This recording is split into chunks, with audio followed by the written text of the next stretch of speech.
Hi, I'm Alois from Ping Skills. Today we're going to break down the push into its finest detail.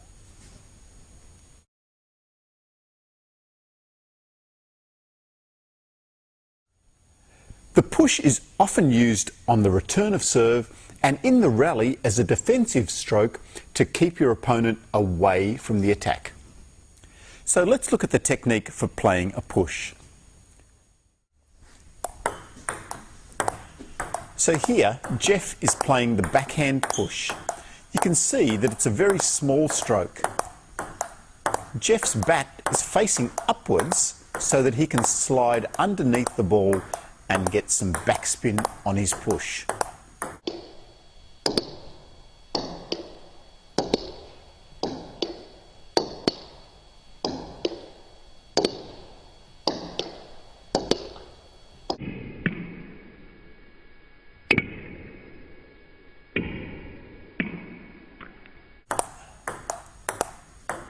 The push is quite a defensive stroke, so you're not really trying to hit a winner with the push.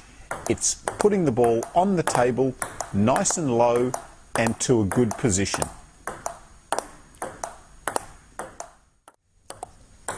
As the push gets shorter, the stroke becomes smaller until you're almost just using your fingers and your wrist to push the ball over the net. To generate more spin, you can start to open up the bat so that you're really coming underneath the bottom of the ball there. You can also start to use more wrist to get more spin on the ball. This takes a lot of practice and very good touch. So you want to keep the ball low because it's going to make it harder for them to attack. You want to start to put more spin on the ball, again, because it's going to make it harder for them to make the attacking stroke. So if you can start to generate a little bit more spin, that makes a harder ball for your opponent. When you're trying to push the ball short, don't be afraid to try and get the ball to touch the net and go over. That is the ideal short push. So don't aim to get the ball here, aim to get the ball here. So even get the bottom half of the ball to touch the net on the way over, and that is a perfect short push. Another thing to be aware of when you're trying to make the short push is to keep your hand and fingers really soft and relaxed. So I'm almost not holding the bat. The bat is very loosely in my hand there. So that way, that cushions some of the speed and enables you to keep that ball nice and short and low and close to the net. So let's think about nice and soft with your hands and your fingers. When you're short pushing, still don't forget about placement.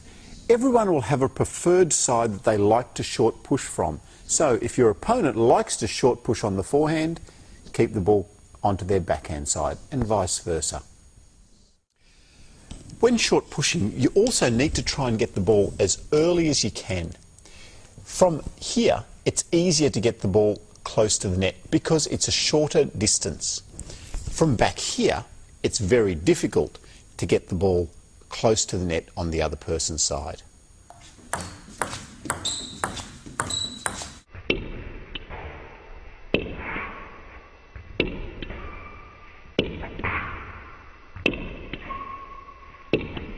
So our in and out movement is important. Why do we move out again? To be ready in case the other person puts the ball long. And that's what we're looking for. We're looking for that ball to come long that we can attack. So as soon as you push the ball short, get back and ready. If the ball isn't long, then you're back in again to make a push. Back and ready for the attack. The ball comes short, back in. Back and ready, here it comes, now I can attack the ball. So short pushing is one of those strokes that is often neglected, but it is a stroke that separates the mediocre player from the best players in the world. So don't forget to put short pushing in as part of your training routine. It's often forgotten, but I tell you, it is really vital to lifting your level as a table tennis player. Once you've developed your push, your match strategy is to keep your push as low and as short as you can to keep your opponent away from the attack.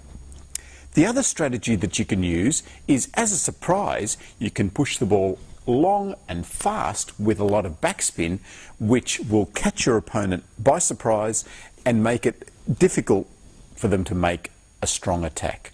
So then you can get in and make a strong counter attack at them. So most of the time you want to keep the ball short, but if you are going to make that surprise push heavy and deep to the corners, then you want to use a bit more wrist to get a bit more backspin, and make sure you position it wide and deep with a lot of spin to make it hard for your opponent as a surprise tactic. So instead of just pushing the ball short all the time, occasionally you can dig it heavy and make a good attack.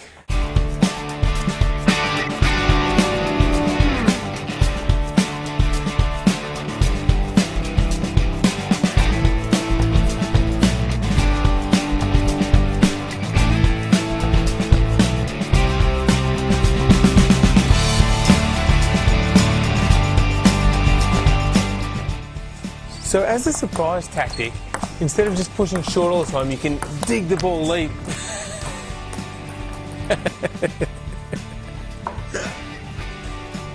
And really surprise them. See how effective that is? That's fantastic.